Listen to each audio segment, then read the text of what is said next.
Without further ado, let's get to my review of The Great Flood from 2025. The Great Flood, directed and written by Byung-woo Kim, is a film that ambitiously attempts to blend the genres of drama, action, and adventure into a sci-fi narrative. Set against the backdrop of a catastrophic flood that threatens to wipe out humanity, the movie follows Anna, played by Kim Da-mi, and her young son, Jane, portrayed by Kwon Yoon-sung, as they struggle to survive in a rapidly submerging Seoul apartment building. The film's premise is intriguing, promising a mix of thrilling survival sequences and deeper philosophical musings on humanity's future. The opening act of the movie is its strongest, with the first 40 minutes delivering a tense and engaging survival thriller. Anna's determination to protect her son amidst the chaos is palpable, and Kim Da-mi's performance is both sincere and physically demanding.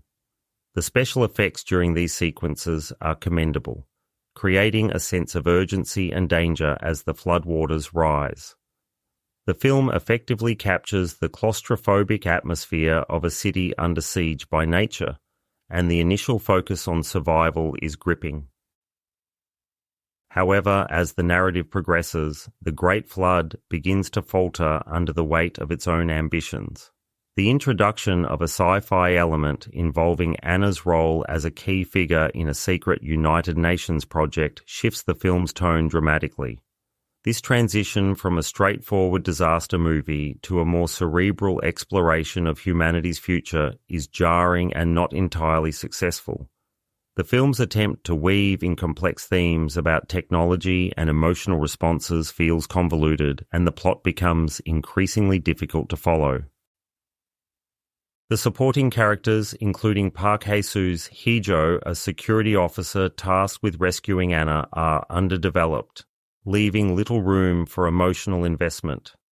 The film's narrative structure, which incorporates elements of time loops and virtual reality, is reminiscent of other sci-fi works, but lacks the coherence and depth needed to make it truly compelling.